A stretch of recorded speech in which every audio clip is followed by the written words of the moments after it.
Okay, class on secondary chemistry, chapter 5, D block elements. I am going to discuss one of the compounds, that is potassium chromate. तो आज हम जिस compound को discuss करने वाले हैं वो कंपाउंड है पोटेशियम क्रोमेट, जिसका फार्मूला होता है K2CrO4. ठीक है, and it is an important topic because it is included in your smart syllabus.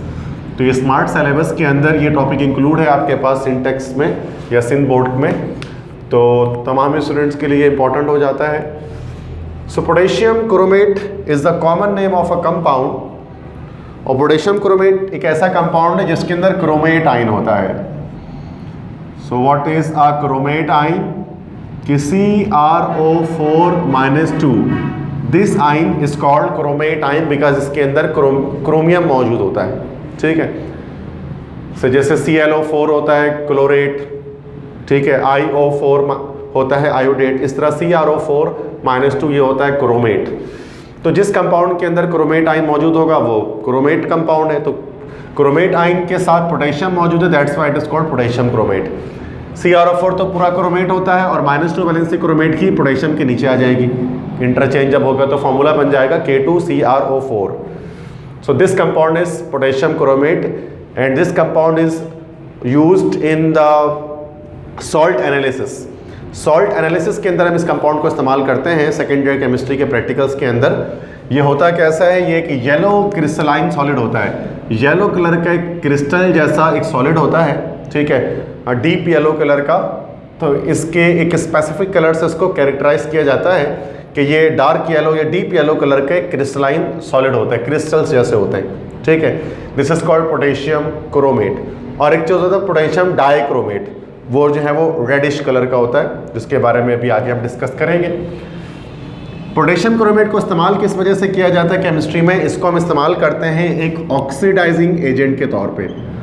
और ऑक्सीडाइजिंग एजेंट क्या होता है? जो खुद तो रिड्यूस होता है लेकिन जिसके साथ रिएक्शन करता है उसको ऑक्सीडाइज कर देता है. That is called oxidising agent. Oxidise करने वाला एजेंट जो खुद रिड्यूस होगा और सामने वालों को ऑक्सीडाइज करेगा.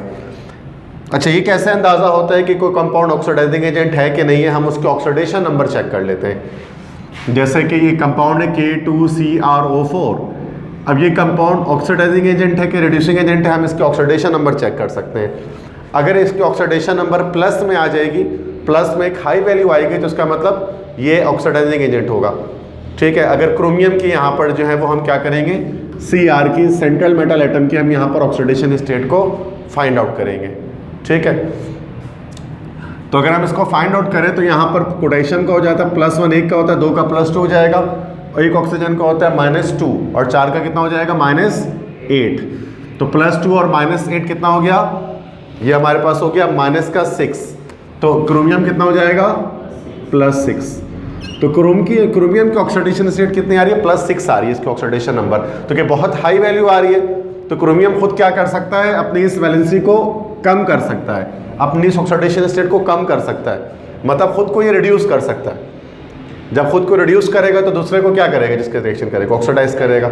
तो इसलिए जब कोई बहुत हाई वैल्यू अगर कहीं पर लिखी हुई आती है, ऑक्सीडेशन नंबर की हाई वैल्यू अगर आपकी निकल रही है, तो ये साबित होता है कि वो कंपाउंड क्या है, एक ऑक्सीडाइजिंग एजेंट है. इस तरह से सल्फ्यूरिक एसिड को कहा जाता है एक ऑक्सीडाइजिंग एजेंट है. क्यों? चूँकि सल्फ्यूर यहाँ पर +6 निकल जाता है. ठीक है, नाइट्रिक एसिड को कहा जाता है वो एक ऑक्सीडाइजिंग एजेंट है. क्यों? क्योंकि नाइट्रोजन यहाँ पर +5 निकल जाता है. तो प्लस में अगर हाई वैल्यू आपके पास आ रही है ऑक्सीडेशन नंबर की, तो उस सूरत में क्या होता है कि भाई वो आपका ऑक्सीडाइजिंग एजेंट होता है, क्योंकि वो अपनी ऑक्सीडेशन स्टेट को रिड्यूस करके सामने वाले को ऑक्सीडाइज कर सकता है. ठीक है, that's why potassium chromate is an oxidising agent.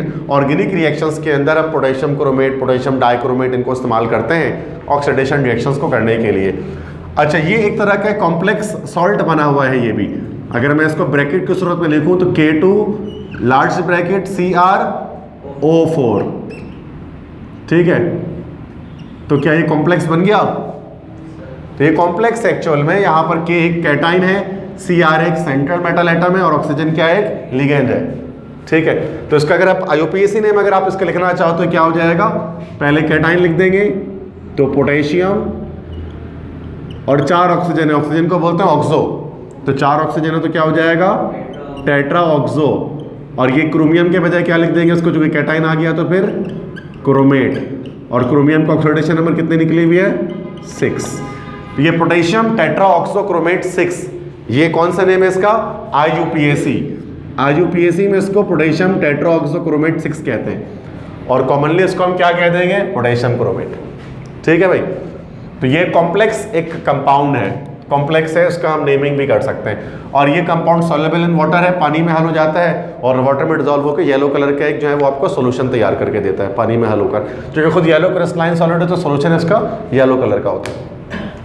Next इसकी 2 प्रिपरेशन डिस्कस करने वाले हैं कि how to prepare potassium chromate in laboratory और इंडस्ट्रीज। तो सबसे पहले हम इसको प्रिपेयर करते हैं क्रोमाइट ओर के जरिए। सही है, क्रोमाइट ओर क्या है, तो this complete compound is called chromite ore. जमीन के अंदर से निकाला जाता है इसको, डबल कंपाउंड होता है, फिजिकली अटैच्ड होता है, FeO that is ferrous oxide dot Cr2O3। This complete compound is called chromite ore. Chromite ore की ऑक्सीडेशन करते हैं।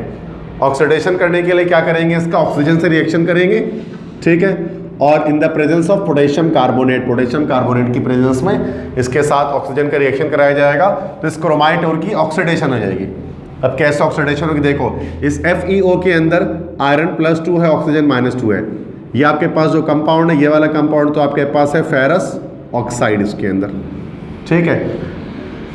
अब ये FeO ऑक्सीडाइज होगा और ऑक्सीडाइज होकर क्या होगा, आयरन की वैलेंसी +2 से +3 हो जाएगी।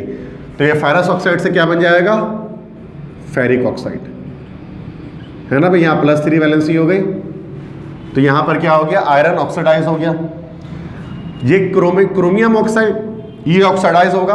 अभी क्रोमियम की क्या वैलेंसी है, ऑक्सीजन की होगी यहाँ पर -2, वैलेंसी इंटरचेंज करो और क्रोमियम की क्या हो जाएगी +3। ये वैलेंसी यहाँ आ जाती है, वैलेंसी यहाँ होती है, ठीक है। तो क्रोमियम की वैलेंसी +3, ऑक्सीजन की वैलेंसी -2 है।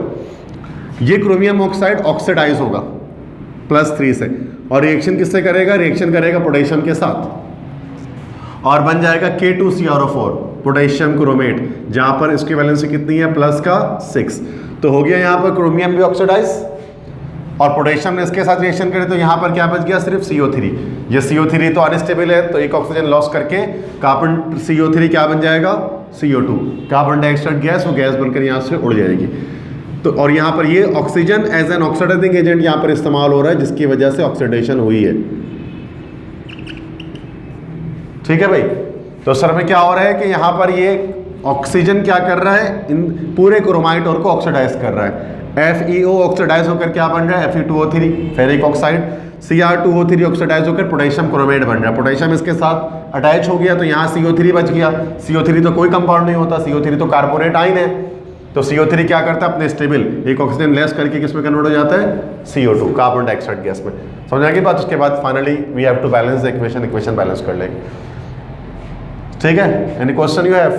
सर ये क्रोमियम जो इससे कार्बन पोटेशियम से रिएक्ट करेगा, जी हाँ, तो पोटेशियम भी प्लस का है और क्रोमियम भी, यहाँ ये कंप्लीट जो Cr2O3 है ना, ये कंप्लीट इस पोटेशियम से जाकर रिएक्शन कर लेगा, सिर्फ Cr नहीं कर रहा, ये ऑक्सीजन भी तो रह रहा है ना उसके साथ, तो ये कंप्लीट Cr2O3 के साथ रिएक्शन करेगा, ठीक है। सिर्फ क्रोमियम को नहीं करा रहे हैं क्योंकि प्लस के साथ कभी डायरेक्ट रिएक्शन नहीं करता।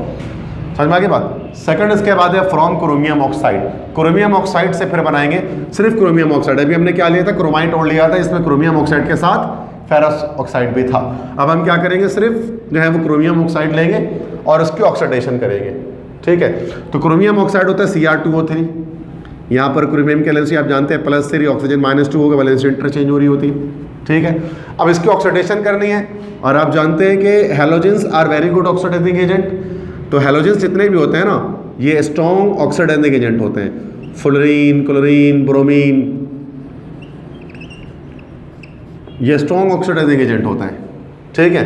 खुद को रिड्यूस करते हैं, सामने वाले को ऑक्सीडाइज करते हैं। जो कि देखिए ब्रोमीन की वैलेंसी 0 है ना, तो ये अपनी वैलेंसी कम करके -1 में आ सकता है, तो सामने वाले को ऑक्सीडाइज कर देगा, खुद रिड्यूस हो जाएगा।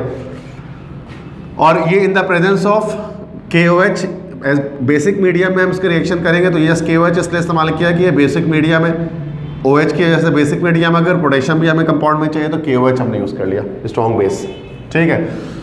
अब क्या होगा कि जब ये रिएक्शन होगा तो Cr2O3 ये कंप्लीट फिर से दोबारा किससे रिएक्शन करेगा, K के साथ करेगा और क्रोमियम ऑक्साइड की ऑक्सीडेशन हो जाएगी, क्या बन जाएगा, K2CrO4 +6 में शिफ्ट हो गया, पोटेशियम क्रोमेट बन गया अगेन, देन अब एक के फिर क्या रिएक्शन करेगा, ये के इस बी आर के साथ रिएक्शन कर जाएगा दूसरा एक के, तो क्या बन जाएगा के बी आर पोटेशियम ब्रोमाइड, और ये ब्रोमियम ब्रोमीन जो है वो आपका -1 हो जाएगा, बी आर 0 से -1 तो खुद को इसने क्या कर लिया, रिड्यूस कर लिया और ये ऑक्सीडाइज हो गया, और सिर्फ जो OH आपके पास बच गया OH की सूरत में अलग हो जाएगा, वाटर की सूरत में जो है वो सेपरेट आउट हो जाएगा। ठीक है, तो क्रोमियम ऑक्साइड की ऑक्सीडेशन करने के लिए ब्रोमीन से रिएक्शन करा दिया इन द प्रेजेंस ऑफ KOH, और KOH को लिया गया तो कि हमें यहाँ से पोटेशियम चाहिए इस क्रोमेट में लगने के लिए, कि इसकी अगर ऑक्सीडेशन हो जाए तो ऑक्सीडेशन होने के बाद तो +6 करने के बाद इसमें पोटेशियम भी आकर लग जाए ताकि पोटेशियम क्रोमेट बन जाए। तो हमने क्या किया, KOH के साथ रिएक्शन किया इन द प्रेजेंस ऑफ ब्रोमीन, तो इस क्रोमियम ऑक्साइड की ऑक्सीडेशन होती है, के इसके साथ अटैच होता है तो पोटेशियम क्रोमेट बन जाता है, फिर ये के Br के साथ रिएक्शन करके ब्रोमीन अपने आप को रिड्यूस कर लेगा, KBr बन जाएगा Br-, और OH जो है वो वाटर की सूरत में निकल जाएगा। समझ में आ गई बात, कि ये आपके पास सेकंड इक्वेशन है, then you have to balance this equation. तो दो तरीके से हम क्या कर सकते हैं, पोटेशियम क्रोमेट की फॉर्मेशन कर सकते हैं, इधर बाय क्रोमाइट और by the oxidation of chromite और by the oxidation of chromium oxide. Okay, clear. Next इसकी अब केमिकल प्रॉपर्टी, इसके केमिकल प्रॉपर्टी डिस्कस करने वाले हैं। वो केमिकल प्रॉपर्टी क्या है, एक्शन ऑफ एसिड, कि जब एसिड का एक्शन होता है, जब एसिड का रिएक्शन होता है, ठीक है, किसके साथ भाई, पोटेशियम क्रोमेट के साथ, तो फिर उस सूरत में जो है वो किस चीज़ की फॉर्मेशन होती है, क्या बनता है। अगर हम एसिड ऐड कर दें, ठीक है, पोटेशियम क्रोमेट के अंदर, तो व्हेन एसिड या H+ is added to chromate ion, then it converts into dichromate ion which is red in colour. It is a reversible reaction and it is called chromate dichromate equilibrium. Chemistry के अंदर एक चीज़ होती है जिसको हम chromate dichromate equilibrium कहते हैं। अगर आपने पोटेशियम क्रोमेट ले लिया, जैसे ये क्रोमेट आयन ले लिया CrO4-2, this is chromate ion जो पोटेशियम क्रोमेट के अंदर होगा, और वो किस कलर का होता है, येलो कलर का होता है, और उसमें आपने H+ ऐड कर दिया, H+ से मुराद आपने उसमें एसिड ऐड कर दिया, HCl, जैसे कि फ्यू ड्रॉप्स HCl डाल दिए, तो येलो कलर का सोल्यूशन फॉरन से किसमें चेंज होना शुरू हो जाएगा, रेडिश कलर का सोल्यूशन बनना शुरू हो जाएगा। वो रेडिश क्यों बनेगा, बिकॉज क्रोमेट कन्वर्ट होना शुरू हो जाएगा Cr2O7 में। Cr2O7 को हम क्या कहते हैं, दैट इज दो क्रोमेट तक डाइक्रोमेट आयन, और डाइक्रोमेट आयन किस कलर का होता है, रेड कलर का होता है। रेड कलर का सोल्यूशन होना शुरू हो जाएगा, और ये एक रिवर्सिबल रिएक्शन होगा। अब रिवर्सिबल किस तरह से, अगर वापस डाइक्रोमेट में अगर आप बेस ऐड करना शुरू कर दो NaOH, तो क्या होगा, रेड कलर दोबारा से येलो में कन्वर्ट हो जाएगा, क्रोमेट आयन बन जाएगा। ये रिवर्सिबल रिएक्शन है जो फॉरवर्ड मूव भी कर सकता है और बैकवर्ड मूव भी कर सकता है। फॉरवर्ड रिएक्शन भी हो सकता है और बैकवर्ड रिएक्शन भी हो सकता है।